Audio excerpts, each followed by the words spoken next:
Hello city club, అక్కడ బ్యారిస్ రమేష్ ఉంటారు, పిలుస్తారా? 3 రోజుల నుంచి అసలు క్లబ్కే రాలేదు.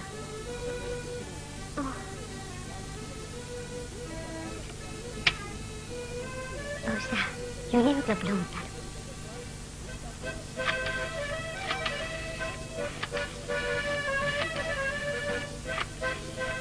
హలో, బ్యారిస్ రమేష్ ఉన్నారా? 10 రోజుల నుంచి రానేలేదా?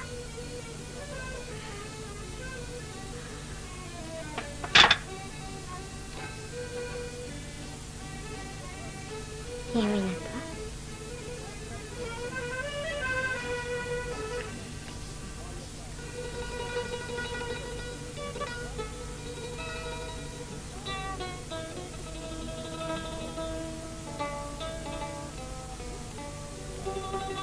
ఎవరమ్మా? నేనండి. నా పేరు చిత్ర, ప్రొఫెసర్ కృష్ణారావు గారి అమ్మాయిని. ఓ, ప్రొఫెసర్ కృష్ణారావు గారంటే యూనివర్సిటీలో?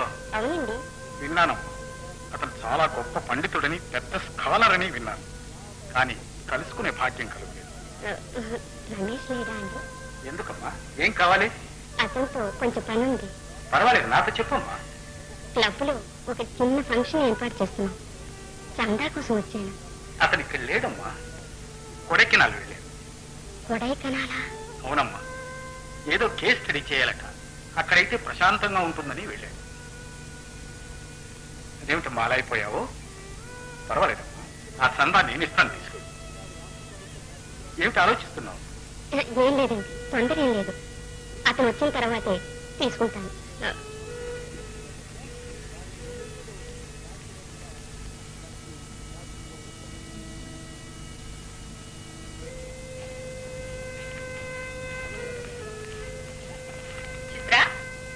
ఎక్కడికి వెళ్ళావమ్మా?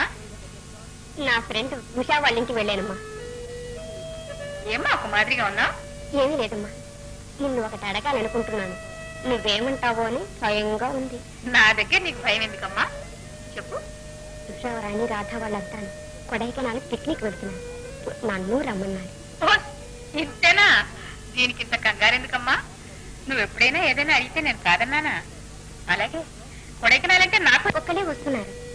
ఏమిటి? అయితే నేను లేకుండా నువ్వు ఒంటరిగా వెళ్తానంటావా? వాళ్ళంతా ఉన్నారు కదమ్మా. ఉన్నారు, సరే.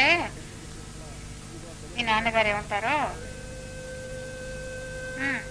సరే, జాగ్రత్తగా వెళ్ళి జాగ్రత్తగా వస్తావు కదమ్మా. ఇదిగో చూడు, వెళ్ళగానే ట్రంకాలు చేయి. అలాగేనమ్మా. ఇదిగో మర్చిపోయినాను, అక్కడ రమేష్ బంగ్లా ఉంది కదా, ఆ బంగ్లాకి వెళ్ళు. అక్కడ తోటవాడు రంగన్ ఉంటాడు, వాడి చేతిలో 10 రూపాయలు పెట్టు. కాబోయే యజమానురాలు కదా, సంతోషిస్తాడు.